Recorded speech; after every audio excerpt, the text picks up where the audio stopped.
Kwanza tunamshukuru Mwenyezi Mungu mwingi wa rehema aliyetujalia kusafiri salama na kufika Mbeya salama, na leo tukakutana hapa kwa ajili ya kuzungumza maneno mawili matatu kwa sababu ya mchezo wetu wa kesho. Kwa ujumla ni kwamba sisi tunajua kabisa tunacheza na timu ngumu ya Prisons.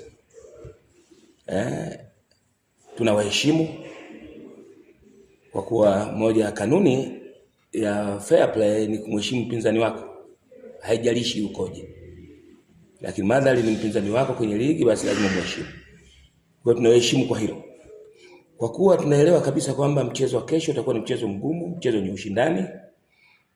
Maandalizi yote ya kucheza na timu kama hiyo yenye uzito kama huo, basi kwa ujumla wake tunamshukuru Mwenyezi Mungu, alhamdulillah.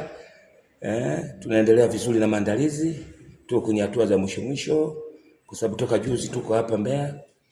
Kwa hiyo na leo Mungu akijali tutakwenda kufanya mazoezi ya mwisho kwenye uwanja ambao tutatumia kesho. Kwa hiyo kubwa ni kwamba tuko tayari kucheza katika mchezo wa kesho, wa kupambana, kufanya vizuri na mwisho kupata matokeo yale kwa mazuri. Mchezo uliopita tulipoteza kwa goli moja, nasi pia tuna maumivu kupoteza. Kwa maana hiyo mchezo wote ambao uko mbele yetu tunaupa umuhimu wa kipekee.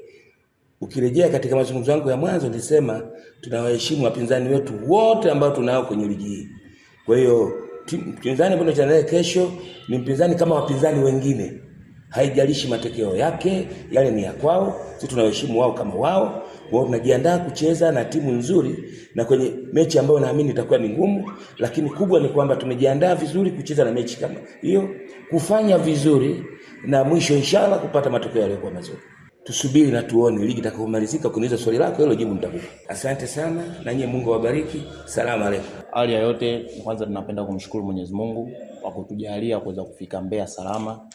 Sisi kama wachezaji tumejiandaa vizuri kwa ajili ya mchezo wa kesho dhidi ya Prison.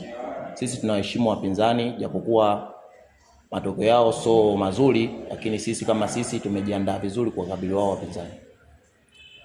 Ni Abdulkarim Kiswanya huyo akielezea maandalizi yao wao kama wachezaji. Tunakutakia kila laheri na panapo majaliwa muendelee na maandalizi mema kuelekea katika mchezo wa siku ya kesho. Punde na kwenda kuungana na kocha msaidizi wa kikosi cha mafande wa Tanzania Prisons Innocent Mwambonde pamoja na mchezaji mwenye ushawishi Emmanuel Martin. Wao watakwenda kuzungumza